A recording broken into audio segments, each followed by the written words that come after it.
दोस्तों, हाल ही में संभल की घटना आपको तो याद होगी, जब मंदिर के सर्वेक्षण के लिए संभल के इस शख्स को देख लीजिए। ये वहाँ के सपा के सांसद हैं, जिन्होंने भड़काऊ बयान दे करके मुस्लिमों से पत्थरबाजी करवाई, गोलियां चलवाई। इसमें से ये एक आरोपी गिरफ्तार हुए। लेकिन अब संभल में एक और पुराना ऐतिहासिक मंदिर मिला है, जिसे पुलिस ने फिर से जीर्णोद्धार करवाया है। दोस्तों, हाल ही में ये क्या घटना हुई है, आपको हम बताएंगे विस्तार से, तो बने रहिए हमारे चैनल पे। दोस्तों, ये जो जामा मस्जिद है, शाही जामा मस्जिद कहा जाता है कि ये हरिहर हिंदू मंदिर को तोड़कर ही बनाया गया था, जो कि एक सच्चाई है, क्योंकि इसके साक्ष्य, इसके प्रमाण है।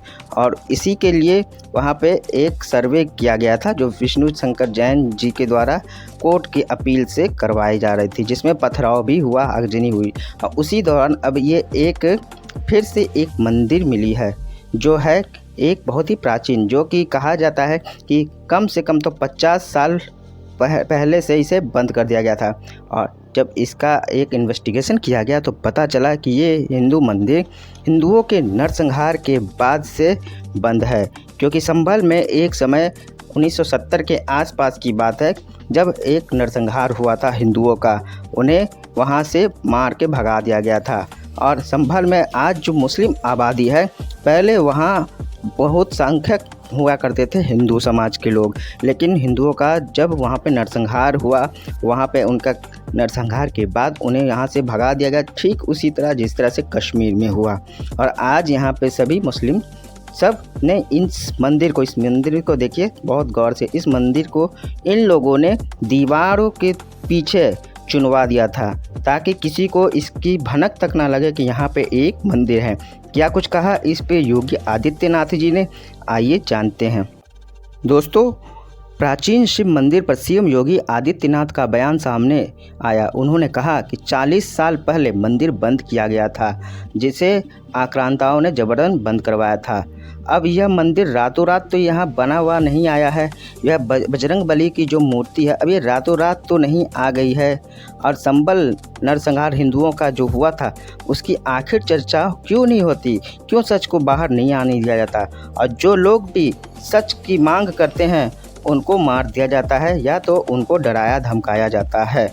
ये बड़ी खबर आपको बता दें, शिव मंदिर पहले जब सीएम योगी आदित्यनाथ ने यह बयान दिया तो सामने उन्होंने कहा कि मंदिर रातों रात आए थे क्या, या फिर हिंदुओं का नरसंहार जब संभल में हुआ था, आखिर उसकी चर्चा क्यों नहीं करती है। आखिर ये हमारे जो सरकार के विरोधी पार्टियां हैं, जो सिर्फ मुस्लिम तुष्टीकरण की राजनीति करती है, लेकिन जब हिंदुओं की बात आती है, उनकी आत्मरक्षा की बात आती है, उनके मंदिरों की बात आती है, तब ये लोग चुप्पी साध लेते हैं।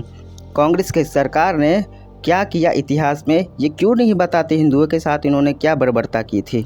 और 40 साल पहले यह मंदिर बंद कर दिया गया था। कहा जाता है कि जब इसकी जांच हो रही थी, तब एक बात सामने आई कि मंदिर तब बंद किया गया था जब यहाँ पे बहुसंख्यक हिंदू हुआ करते थे। उन पे मुस्लिमों ने आक्रमण कर उनका नरसंहार किया, ठीक उसी तरह से जिस तरह से कश्मीर में कश्मीरी हिंदू पंडितों का हुआ था। और फिर अपनी जान को भी बचाने के लिए कुछ हिंदू वहाँ से पलायन कर गए, जो कि आज तक वहाँ नहीं आए। और इसके बाद इस मंदिर को पूरी तरह से मंदिर के अंदर भूसों की बोरियां डाल करके उसके गेट पे ताला लगा दिया गया, और उसके सामने दीवारें चारों तरफ से घेरवा दी गई। अब बाकी मंदिर के जो शेष प्रांगण थे, उसमें हिंदुओं के मंदिरों में कब्जा कर मुसलमानों ने अपना अवैध निर्माण कर घर बना लिया, और वहाँ पे अभी वो अपना जीवन यापन कर रहे हैं। अब इस पे कोर्ट भी कोई संज्ञान स्वतः नहीं लेती। कोर्ट आखिर रातों रात कसाब, अजमल, इन जैसे अपराधियों के लिए रातों रात खुल जाती है, और फैसले भी रातों रात आ जाते हैं। लेकिन वही बात जब हिंदुओं की होती है, तो उस पर बहुत सारे तकियानुसी की बात होती है। कोर्ट में कभी भी ये बात देखी नहीं जाती कि स्वतः कोर्ट ने संज्ञान लिया हो। आज तक कोर्ट ने कश्मीरी हिंदू पंडितों के लिए स्वतः संज्ञान नहीं लिया, जबकि सारी दुनिया को मालूम है कश्मीरी हिंदू पंडितों के साथ कश्मीर में क्या हुआ था। वैसे ही बंगाल में भी जब हिंदुओं का नरसंहार हुआ था, तब से लेकर आज तक कोर्ट ने कभी भी हिंदुओं के नरसंहार पे कहीं पे भी को स्वतः संज्ञान नहीं लिया। और ये इस बात का पुष्टि करता है कि क्या हमारा न्यायिक व्यवस्था भी क्या इन जिहादियों के चंगुल में फंस चुका है। दोस्तों, ये बात बहुत ही ज़रूरी है कि आखिर क्या हो रहा है, क्यों ये सब जो साक्ष्य प्रमाण मिल रहे हैं, ऐसे कितने प्रमाण हैं, ऐसे कितने आक्रांताओं के कहानियां हैं जिन्होंने हमारे हिंदू मंदिरों पे कब्जा